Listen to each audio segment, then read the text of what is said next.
Deje, hermano, que la alabanza le hable a su corazón. Esta es una alabanza que me habla a mí bien personalmente, hermano, sí. Quiero que la cante conmigo, amén.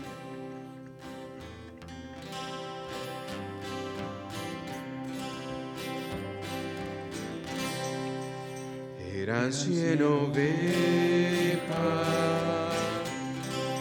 que había en un rebaño. Eran 100 ovejas que un pastor cuidó. Pero en una tarde, al contarlas todas, le faltaba una, y triste lloró. Las 99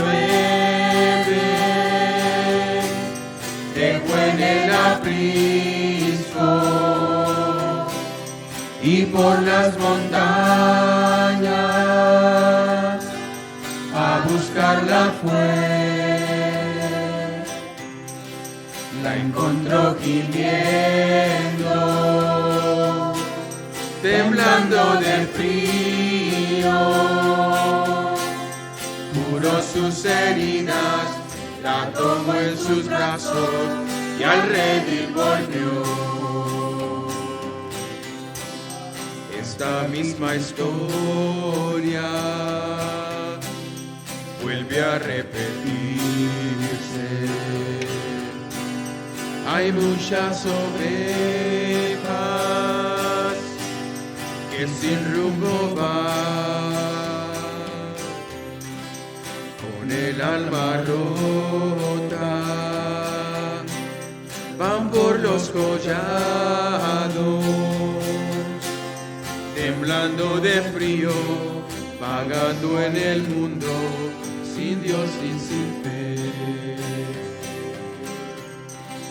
Las 99 dejó en el aprisco, y por las montañas a buscarla fue. La encontró gimiendo, temblando de frío. Sus heridas, la tomó en sus brazos y al redil volvió. Las 99 dejó en el aprisco, y por las montañas a buscarla fue. La encontró gimiendo, temblando de frío. La tomó sus heridas, la tomó en sus brazos y al redil volvió.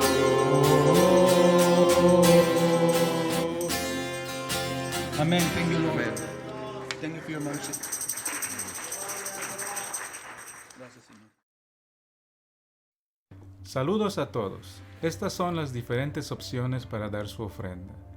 Puede ir a nuestro website fbch.org y escoja Give en la parte derecha del menú. En la siguiente pantalla, ingrese la cantidad que desea dar y presione Next. Tendrá que ingresar y confirmar su número de teléfono antes de entrar a la pantalla de pago. También puede enviar el texto FBC Hesperia al número 77977 y va a recibir un link que le llevará a la misma pantalla de pago. Las otras opciones son con efectivo o con cheque. Por favor, envíe su cheque al 9280 Maple Avenue, Hesperia, California. Gracias por su colaboración y que Dios le bendiga. Muy buenas tardes, hermanos. Gracias otra vez por acompañarnos el día de hoy. Qué bendición poder estar aquí en su palabra de Dios, en cualquier lugar que se encuentren. Mi oración es que este sermón, este mensaje que escuchen, lo lleven y no termine después que apaguen su televisión o su teléfono, sino que lo lleven afuera al mundo y lo practiquen. Vamos a estar hoy en el capítulo 24, hermanos. Comenzamos este capítulo la semana pasada. El que habla documenta el juicio de Pablo ante el gobernador Félix. Vimos la semana pasada que le estaban acusando a Pablo falsamente de incitar al pueblo en contra del gobierno romano. Pero también le estaban acusando de sectarismo, de sacrilegio, de blasfemia, de violar la ley de Dios. Y Pablo pone su vida como defensa, como evidencia de que él ama a Dios y ama a su prójimo. Y les dice, mi vida, yo amo a Dios. Lo que yo amo a Dios, yo sigo a Jesús porque Él es el cumplimiento de las Escrituras que ustedes mismos siguen. Le dice que Jesús vino a cumplir la ley, vino a cumplir el mensaje de los profetas. Y si ellos no creen en Cristo, entonces no creen en las mismas Escrituras que ellos enseñan y son tan sagradas para ellos. Félix tenía toda esta información, había escuchado las acusaciones, había escuchado la defensa de Pablo y había tenido una carta del tribuno en Jerusalén diciendo básicamente que Pablo es inocente. Pero en vez de tomar esto y tomar una decisión de declarar a Pablo inocente, decide procrastinar su decisión. Y ahí es donde toma una vuelta este caso. Miren cómo es, hermanos. Comienza primero un juicio contra Pablo. Después progresa a un juicio contra el cristianismo. Y ahora vamos a ver que termina con un juicio contra Félix, el gobernador. Félix retrasa su decisión contra Pablo, pero también retrasa una decisión personal acerca de Jesús. Hermanos, la procrastinación es una decisión de vida o muerte. Es el título del mensaje de hoy, la tragedia de la procrastinación, la tragedia de atrasar una decisión para Cristo. Esto se trata el pasaje de hoy, de Félix que atrasó su decisión para Cristo. Es la tragedia de decir, todavía no estoy listo para entregarme a Cristo, todavía no estoy listo para servir. Todavía no estoy listo para poner a Dios en primer lugar de mi vida. Eso, hermanos, es una tragedia. Es lo que vamos a ver hoy. Vamos al pasaje de hoy. Vamos a estar en Hechos 24 y voy a leer del versículo 22 al 27. Dice la palabra de Dios. Pablo acaba de terminar su defensa y dice, entonces Félix, oído estas cosas, estando bien informado de este camino, le aplazó diciendo, cuando descendiere el tribuno Lisías, acabaré de conocer de vuestro asunto.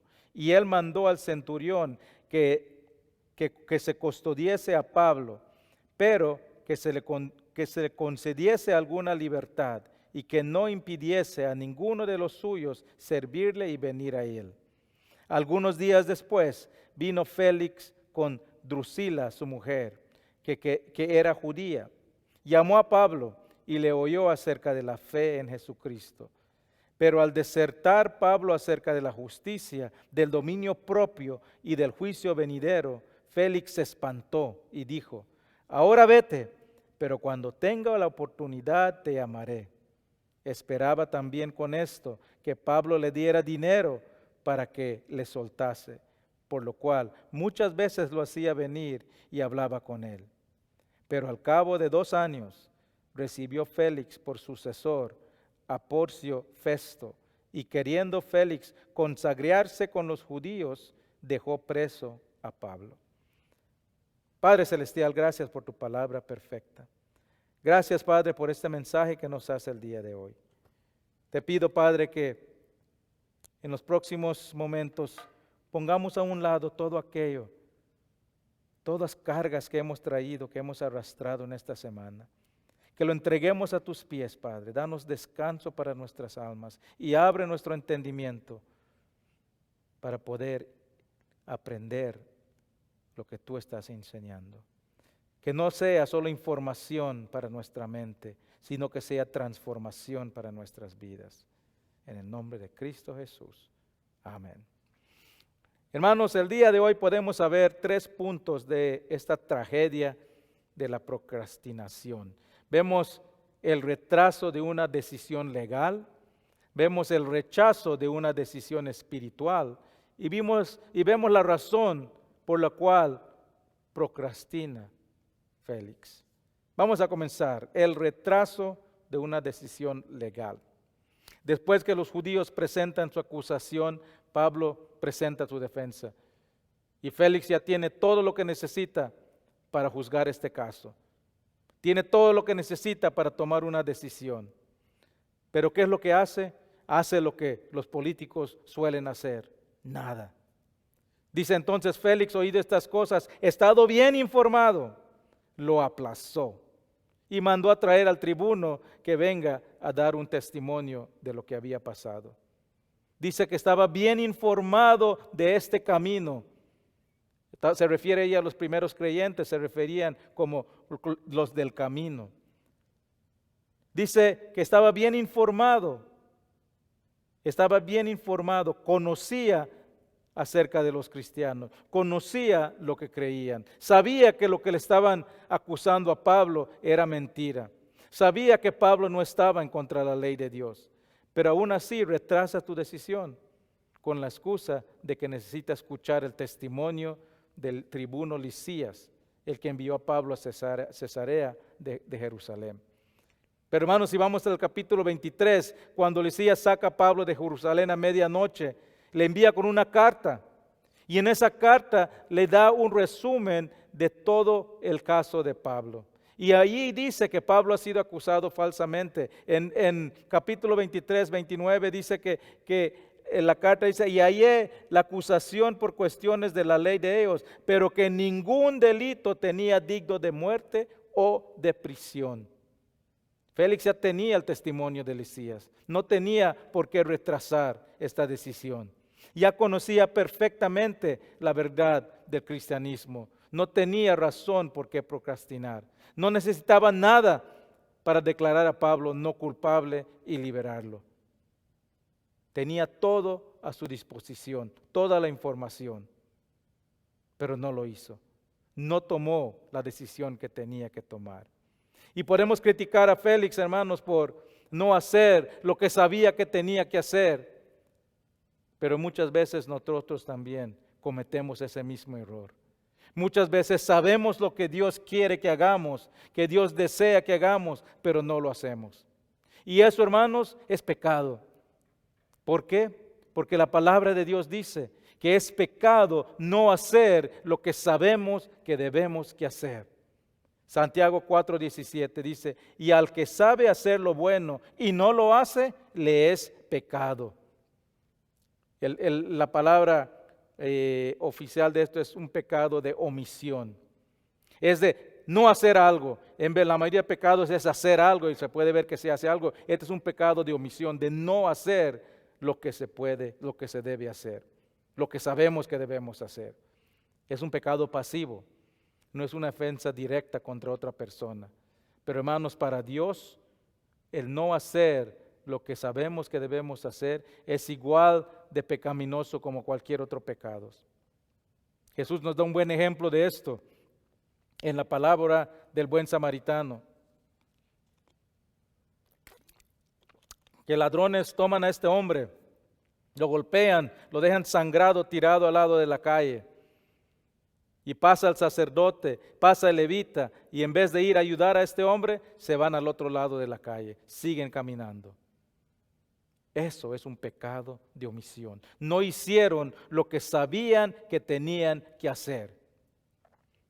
En esta palabra Jesús enseña que el pecado es no hacer lo que sabemos que debemos que hacer. Y yo he notado que un tema que aparece muy a menudo en mis sermones, cada vez que estoy preparando un sermón, viene el tema de la unidad, del perdón entre hermanos, del peligro de guardar rencores. Si revisan los mensajes de anteriores, van a ver que es un tema que sigue saliendo una y otra vez. Y a veces cuando estoy preparando un sermón y surge el tema, me pregunto, ¿lo incluyo otra vez? ¿No estarán cansados de escuchar lo mismo? Ya hablé de la importancia de la unidad 3 veces el último mes. Si no lo entienden, nunca lo entenderán. Pero hermanos, si Dios me pone ese tema en mi corazón, en mis mensajes, es porque todavía hay personas que necesitan escucharlo. ¿Por qué? Porque todavía hay personas que están guardando rencor contra un hermano y una hermana. Hay personas que todavía no pueden perdonar a alguien que les ofendió. Hay personas que están guardando resentimiento en su corazón. Y si tú eres esa persona, Dios me está usando para hablarte, para exhortarte. Tú ya sabes lo que tienes que hacer. Hazlo. Porque es un pecado no hacer lo que sabes que tienes que hacer.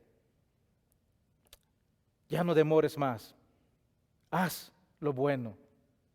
Entiende la palabra de Dios. Perdona a esa persona. Libérate de ese rencor. Libérate de ese resentimiento. Remueve ese enojo que tienes en tu corazón que está estorbando tu relación con Dios. Y hazlo ya. No esperes para que Dios ya me empiece a dar nuevos temas para predicar. El pecado de omisión, hermanos, es muy peligroso porque es fácil de ignorar y de ocultar. Es un pecado engañoso porque es fácil de pensar que no estamos haciendo nada mal. Yo no estoy enojado, yo solo he decidido no hablar con esa persona. Yo no estoy guardando rencor, solo estoy siendo cuidadoso. Yo no me niego a perdonar, solo espero que esa persona venga y me pida perdón. Eso no es lo que dice la palabra de Dios. Mucho cuidado, hermanos, porque cuando nos razonamos, este diálogo que estamos diciendo que razonando tu pecado de omisión es una tierra fértil para Satanás. Él sabe es que estás lidiando con eso en tu corazón y sabe que está creando una barrera eso entre tú y Dios y hace todo lo posible para convencerte que no es pecado ignorar a esa persona, que no es pecado no perdonar a la persona, que no es pecado guardar ese resentimiento y ese rencor. Mira lo que te hizo, no merece tu perdón. Mira cómo te ofendió, merece sufrir como tú sufriste. Él no quiere que te liberes del rencor, del enojo, de la falta de perdón, porque sabe que mientras tengas eso en tu corazón, no puedes tener una plena relación con Dios. Y mientras más lo guardas, más te va alejando de Dios, y ese es su objetivo. No le des campo a Satanás que destruya tus relaciones, que destruya la unidad de la iglesia. Tú sabes lo que tienes que hacer. Hazlo ya. Obedece al Espíritu Santo que habita en ti y no a los deseos de la carne. Obedece al Espíritu Santo aunque no sea lo que quieras hacer. Cuando no haces lo que sabes que hacer, estás haciendo lo que tu carne dice. Mire que dice Gálatas 6, 8 y 10. Porque el que siembra por su carne, de la carne segará corrupción. Mas el que siembra por el Espíritu, del Espíritu segará vida eterna. No nos cansemos, pues, de hacer bien, porque a su tiempo segaremos, si no desmayamos. Así que, según tengamos oportunidad, hagamos bien a todos. Y mayormente a quién? A los de la familia de la fe. Félix sabía lo que tenía que hacer, pero no lo hizo. Y para calmar su conciencia, mantiene a Pablo en preso, pero le da unos ciertos derechos. Le dice que llévenlo en custodia, pero den un poco de libertad, que puedan venir a visitarle. Básicamente le dio horas de visitación. Por eso Pablo estaba en preso, pero podía tener personas que lo venían a ver, le venían a servir, dice, a ministrar. No nos dice la palabra qué hizo Pablo durante este tiempo. Estuvo así por 2 años. No hay ningún registro, ninguna carta, ningún sermón que Pablo escribió durante esos tiempos, pero por su vida sabemos que Pablo no estaba ahí haciendo nada. Cuando él quedaba en un largo tiempo en un lugar, él se enfocaba en enseñar. Y yo estoy seguro que tomó ese tiempo para discipular, crear líderes en las iglesias. Y no me sorprendería si vendrían personas de todo alrededor del mundo antiguo a visitar a Pablo y recibir palabras y enseñanzas de él. Pero el pasaje de hoy no nos dice ¿Qué hizo Pablo exactamente durante este tiempo? Él compartió el evangelio con Félix. El único que nos dice que sabemos que hacemos es que compartió el evangelio en toda oportunidad que tenía. Y eso nos lleva al próximo punto. El primero rechazó una decisión legal. Ahora vamos a ver que rechazó también una decisión espiritual. Versículo 24 dice, algunos días después, viniendo Félix con Drusila, su mujer, que era judía, llamó a Pablo y le oyó acerca de la fe en Jesucristo. Drusila era judía, era hija del rey Herodes, el mismo que envió a matar a todos los niños menores de 2 años en el tiempo de Jesús. Lo más seguro es que Félix conocía mucho acerca de los cristianismos, de los inicios de su esposa. Conocían acerca del cristianismo, pero querían conocer más. Y llamaron a Pablo que les hable de la fe, dice. Vieron en Pablo algo que deseaban conocer más del cristianismo. Eso debe ser el objetivo de todo creyente. Que otros digan, yo quiero eso que él tiene. Que otros digan, yo quiero esa paz. Yo quiero esa esperanza. Yo quiero ese gozo en medio de todas las tormentas de la vida. Todos debemos de vivir una vida que atrae a otros a Cristo. Eso es lo que significa ser sal del mundo. Mateo 5:18 dice, vosotros sois la sal de la tierra, pero si la sal se desvaneciera, ¿con qué será salada? No sirve más para nada, sino para ser echada fuera y hollada por los hombres. Somos llamados a ser la sal de la tierra. Somos llamados a ser salados, hermanos. La sal no es algo negativo. Si alguien te llama salado, dile gracias. Sal, esa palabra de sal, de ahí proviene la palabra salario. De ahí proviene la palabra salud. Es algo bueno. La sal es bueno. Vamos a ver 3 maneras en que podemos ser como la sal en el mundo. Número 1, la sal da sabor. La comida sin sal no tiene sabor. No puedes disfrutar una comida que no tiene sal. Hasta los jugos saben mejor cuando le pones sal. Yo como sal con sandía y wow, qué rico comer sal con sandía. Nuestras vidas deben darle sabor al mundo, deben animar, deben motivar a otros, deben demostrar una vida de propósito, de esperanza. Debemos demostrar que en Cristo nuestra vida es mejor, que los hogares son mejor, que los matrimonios son mejores, que las relaciones son mejores, que nos podemos gozar a pesar de todo lo que está pasando a nuestro alrededor. Los creyentes deben ser las personas más gozosas del mundo. Eso es ser la sal del mundo, darle sabor al mundo. Pero hay muchos creyentes, hermanos, que piensan que tienen el don de amargura. No es eso, no existe. Pero hay creyentes que siempre andan enojados, siempre listos para echarle vinagre a cualquier situación. Hay creyentes que andan caminando siempre como que están chupando un limón, enojados, buscando a quien regañar. Hermanos, eso no atrae a las personas, no le da sabor a la vida, sino que hace que se vayan. ¿Quién quiere estar con una bola de amargados? Con un grupo de personas que siempre están enojados, regañando. Los cristianos deben ser la sal del mundo, deben darle sabor a la vida. Número 2, la sal preserva. Es un preservante, mantiene, restaura, fortalece, cura. En los tiempos de Cristo no había refrigeradores, así que se le ponía sal a las carnes, al pescado, para preservarlas, para que duren más. El creyente, hermanos, es el agente de Cristo aquí en la tierra. Nuestra misión es preservar, es curar, es restaurar las vidas. Somos llamados a ser los pacificadores del mundo. Somos llamados a rogarle al mundo que se reconcilien a Dios. ¿Para qué? Para que sean restaurados, para que preserven sus almas, para que fortalezcan sus relaciones, para que promuevan la unidad. Lo hacemos, hermanos. ¿Cómo somos la sal? ¿La preservamos?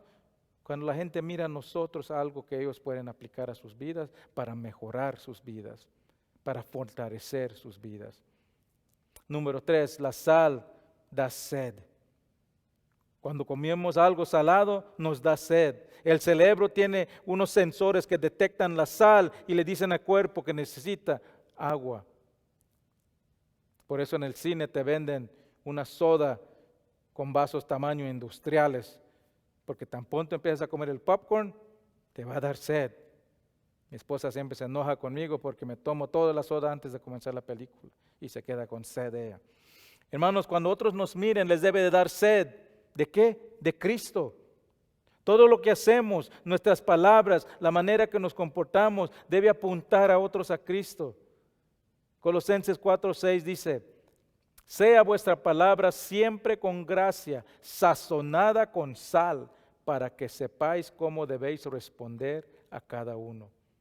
Nuestras palabras, hermanos, tienen poder. Tienen poder, y ese poder lo puedes usar para destruir o lo puedes usar para edificar. Lo puedes usar para regañar, para enojarte, para gritar, o lo puedes usar para animar, para bendecir, para ayudar a otros a crecer. Debemos de ser sal del mundo, usar nuestras palabras de una manera que promueve restauración. Y aun cuando tenemos que usar nuestras palabras para corregir y reprender, debemos de usar palabras que provienen de un corazón de amor. Estaba viendo un documental del alcalde de Chicago en los 90s, se llamaba Rod Blagojevich. Y era un hombre muy querido por todos, por su manera de ser. Era muy amigable, se miraba como una persona del pueblo. Comenzó desde nada y de una familia de una buena reputación, y él, cuando él hacía sus campañas, hablaba de la corrupción y cómo él iba a pelear la corrupción. Pues se volvió gobernador y había acusaciones de corrupción. Y el FBI grabó sus teléfonos, le puso un bug y grabó sus conversaciones. Y lo que las conversaciones demuestran, hermanos, que lo que él hablaba, lo que él se miraba afuera, era solo un disfraz nada más. Era un disfraz para el público. Lo que se escucha en esas grabaciones son palabras groseras de un hombre soberbio. Revelan un hombre ambicioso, egoísta, buscando provecho financiero de su posición, buscando cómo poder salir adelante y vender puestos del gobierno. Me hizo reflejar, hermanos, y preguntarme si grabarían mis conversaciones fuera del ambiente de la iglesia. Si grabarían mis conversaciones cuando no estoy, cuando nadie me está viendo, cuando estoy con personas que no conocen que soy cristiano. ¿Sería obvio que soy seguidor de Cristo? ¿Mis palabras promueven la paz? ¿Mis palabras dan esperanza? ¿Serían mis palabras que edifican, que restauran? Esas son preguntas que nos debemos hacer. Y asegurar que cuando estemos afuera del ambiente de la iglesia, cuando no haya nadie que sepa quiénes somos, que siempre seamos sal del mundo, dando sabor, preservando, restaurando, edificando, animando, promoviendo la paz y la esperanza. Que otros digan, yo quiero lo que Él tiene. Yo miro algo en ella diferente que yo no tengo y necesito. Esa era la vida de Pablo. Y por eso Félix lo llama para que le dé razón de su fe. Le dice, le oyó, el versículo 24 dice que le oyó acerca de la fe en Jesucristo. Pablo le explicó qué es la fe en Jesucristo. Le explicó por qué vino Jesús al mundo. Que por qué tuvo que morir en la cruz. Le explicó que resucitó al tercer día y que está preparando un lugar en el cielo, que así pagó el castigo del pecado. Pablo le da a Félix todo el contenido de la fe cristiana.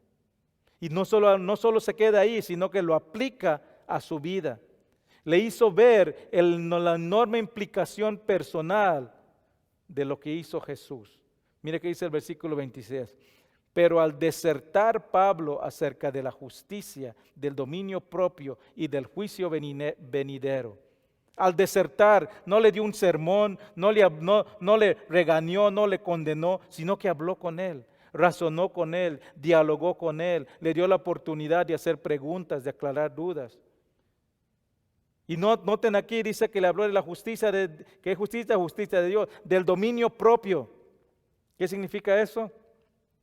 Estoy seguro que Pablo le hizo ver a Félix que él estaba actuando según los deseos de la carne, que no tenía el dominio propio que solo se consigue con Cristo. ¿Y cómo reacciona Félix cuando reconoce cuando entiende lo que está pasando, lo que Pablo le está diciendo? Dice que Félix se espantó y dijo, ahora vete, pero cuando tenga la oportunidad te llamaré. Se espantó. ¿Qué es eso, hermanos? Eso es la convicción del Espíritu Santo, de un corazón de un pecador. Él comprendió la consecuencia de su vida de pecado y se asustó, tenía temor. ¿Por qué? Porque le habló del juicio de Dios, le habló del dominio propio y dice que lo habló del juicio venidero. Le dijo Pablo, yo estoy seguro, si sigues de esta manera, esto es lo que te espera cuando estés ante tu fe. Pero en vez de arrepentirse, en vez de decidir cambiar su vida, en vez de decir buscar a Dios, lo rechaza. Hermanos, eso es la gran tragedia de no tomar una decisión para Cristo. Ahora, hermanos, algo importante aquí. Pablo es el que le habla a Félix, pero no es Pablo el que convence a Félix de sus pecados. Esa es la obra del Espíritu Santo. Pablo era un instrumento nada más. Y eso es nuestras vidas también, hermano. Nosotros como creyentes, nuestra responsabilidad no es convencer a las personas, sino que compartir el Evangelio y permitir que el Espíritu Santo obre y les convenza de sus pecados. La misión aquí no era convencer a Félix, sino presentar el Evangelio, aplicarlo personalmente y permitir que el Espíritu Santo obre en Félix. Y es interesante, hermanos, porque noten de lo que le habla Pablo. Le habla de la justicia, del dominio propio y del juicio venidero. ¿Y qué es lo que nos dice la palabra de Dios? ¿Qué es la función del Espíritu Santo? Juan 16 dice, y cuando venga el Espíritu Santo, convencerá al mundo del pecado, que es el dominio propio, de la justicia y del juicio. Las mismas tres cosas de lo que Pablo le habla a Félix, de la justicia de Dios, del pecado, que es el dominio propio, del juicio, de la condenación del pecador, es el Espíritu Santo obrando a través de Pablo. Pablo es el que habló, pero el Espíritu Santo es el que convenció. Félix recibió en su corazón la convicción del Espíritu Santo, reconoció que es un pecador, reconoció el juicio de Dios. Eso fue una obra sobrenatural, fue un milagro de Dios. Y ese milagro ocurre cada vez que un creyente comparte a Cristo con otra persona. Lo he escuchado muchas veces, personas que dicen, yo no creía que podía hablar las cosas de Dios a esta persona. Pero tomaron un paso de fe y se sorprenden con la facilidad en que comparten su fe. Yo no sé de dónde me salió las palabras. ¿De dónde? Del Espíritu Santo. Es obra del Espíritu Santo. Es un milagro de Dios que tú también puedes experimentar. Toma un paso de fe. Habla con esa persona acerca de Cristo y verás cómo el Espíritu Santo obra a través de ti. Te dará las palabras que esa persona necesita escuchar. Y usará esas palabras para llevar a esa persona a la convicción. Y puede ser que la persona no acepte a Cristo, pero esa no es tu misión, esa no es tu responsabilidad. Tu responsabilidad es solo compartir. Y el Espíritu Santo es el que convence al pecador. Pablo compartió con Félix y el Espíritu Santo llevó a la convicción de sus pecados. Pero en vez de decir, ¿qué puedo hacer para salvarme? Félix rechaza las buenas nuevas que Pablo le llevó y procrastina su decisión. Dice, cuando tenga oportunidad te llamaré. Esto nos lleva al último punto. Ya vimos el retraso de la decisión legal, ya vimos el rechazo de la decisión espiritual. Ahora veamos la razón por la cual Félix rechaza las buenas nuevas de Jesús. Dice el versículo 23, Esperaba también con esto que Pablo le diera dinero para que le soltase, por lo cual muchas veces lo hacía venir y hablaba con él. Félix estaba más interesado en ganancias personales que en la vida eterna. Por 2 años, Pablo le hablaba del Evangelio y por 2 años, él lo retrasaba la decisión. Y noten algo interesante que pasa, hermanos. Estuvo ahí 2 años, pero solo al principio dice que Félix se asustó. El versículo 24, cuando se asusta y tiembla, y después vuelve a llamar a Pablo, Pablo viene y vuelve, ya no escuchamos otra vez que se asusta, que tiembla. ¿Por qué? Porque mientras más rechazaba, más endurecía su corazón. Hermanos, el rechazo y la resistencia continua al Evangelio cauteriza el corazón del pecador. Félix ya no se espantaba, ya no temblaba, ya no tenía convicción de sus pecados. Ahora solo le interesaba su ganancia personal. En su afán de ganarse al mundo, hermanos, muchos pierden su alma. Mateo 16, 26 dice, porque ¿qué aprovechará el hombre si ganara todo el mundo y perdiera su alma? ¿O qué recompensa dará el hombre por su alma? En el afán de acumular posesiones materiales, en el afán de acumular placeres temporales del mundo, muchos no permiten que sus almas reciban la salvación de Dios. Ponen más valor en lo material que en lo espiritual. Un ejemplo de esto, hermanos, lo vemos en Lucas 9. Nos dice Jesús que 3 personas llegan a Jesús y le dicen, queremos ser tu seguidor, ¿qué tenemos que hacer? Y Jesús le dice, dejen todo lo que tienen y síganme. Y nos dice que estos 3 varones rechazaron. El primero no estaba dispuesto a pagar ese costo, no estaba dispuesto a dejar todo atrás.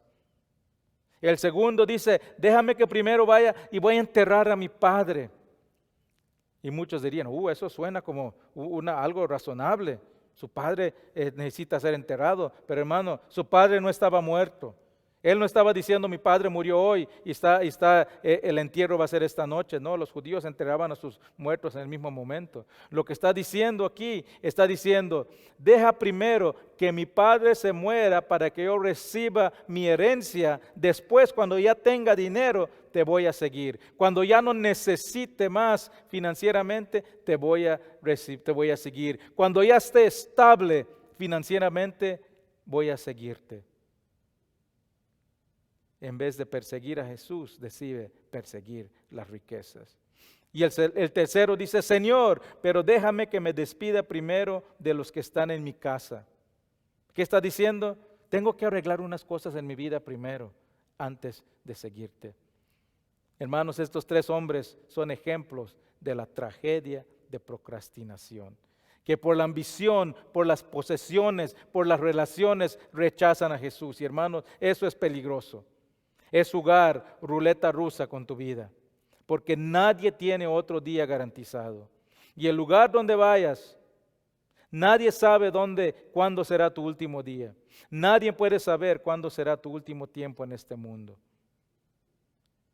Y lo que pasa cuando termina tu vida en este mundo, a dónde vas a terminar para la eternidad, depende de la decisión que tomes hoy. Por 2 años, Félix mantiene a Pablo en prisión y por 2 años rechaza las buenas nuevas de Jesús. Y aun cuando es tiempo de por fin tomar una decisión para Pablo, lo mantiene preso. No hay ningún registro que Félix recibió a Cristo como Salvador. Y hermanos, esa es la tragedia más grande. Que hay muchos que el día de hoy, como Félix, que están atrasando, que piensan que no es el momento correcto. Que están diciendo cuando tenga más tiempo, cuando tenga más dinero, cuando tenga más disposición, cuando no tenga tantas actividades, entonces voy a seguir a Cristo. Esa es una tragedia, hermanos, porque todo el que no toma una decisión para Cristo recibe el juicio y el castigo eterno de Dios.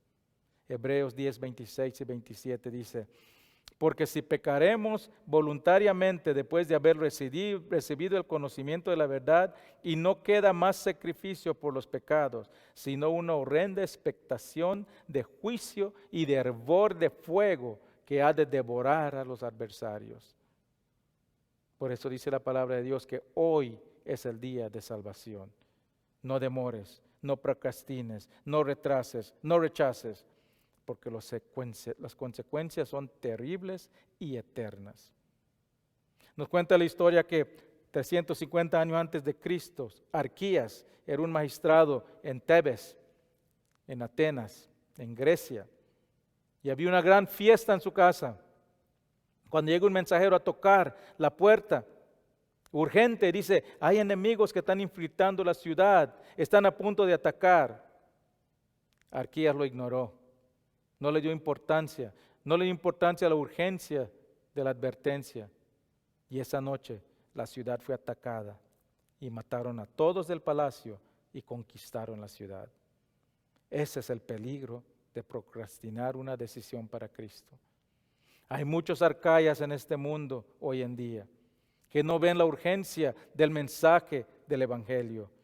Muchos que han sido advertidos, muchos que su corazón saben lo que necesitan hacer, muchos que han sido convencidos de su pecado y alguna vez se han espantado, han temblado, pero prefieren continuar siguiendo los afanes del mundo y rechazan o atrasan esa decisión urgente de conocer a Jesús. Eso, hermanos, es la tragedia de la procrastinación, que por esperar o rechazar a Jesús, que por dejar esta decisión tan importante para otro día, caminan en camino a destrucción eterna. Dice la palabra de Dios, hoy es el día de salvación. No demores, no procrastines, no retrases, no rechaces. No digas, un día voy a seguir a Cristo, pero hoy no es un tiempo conveniente. Un día serviré, pero tengo que arreglar algunas cosas en mi vida. Hermanos, no caigamos en la tragedia de la procrastinación. Vamos a orar. Padre Celestial, gracias te damos, Padre, por tu palabra. Gracias te doy, Padre, porque tú eres paciente con nosotros. Te pido, Padre, por cualquier persona que esté escuchando mi voz en este momento y está pensando como esos 3 varones en Lucas 9 que dijeron, hoy no es el momento, necesito estar más estable, necesito arreglar cosas en mi vida. Padre, que reconozcan la tragedia de procrastinar, de no saber cuál día será el último día en este mundo. Padre, para aquellos que te conocen, pero están atrasando su decisión para entregarse a tu servicio. Que digan, hoy es el día, ya no vuelvo a retrasar, a entregarme completamente para Cristo y a su servicio. Me pongo a su disposición y lo haré primer lugar en mi vida. Gracias, Padre, por este día, por este mensaje. Bendice a cada persona que ha escuchado. En el nombre de Cristo Jesús. Amén. Gracias, hermanos y hermanas, por acompañarnos el día de hoy. Nos vemos la próxima semana. Dios le bendiga.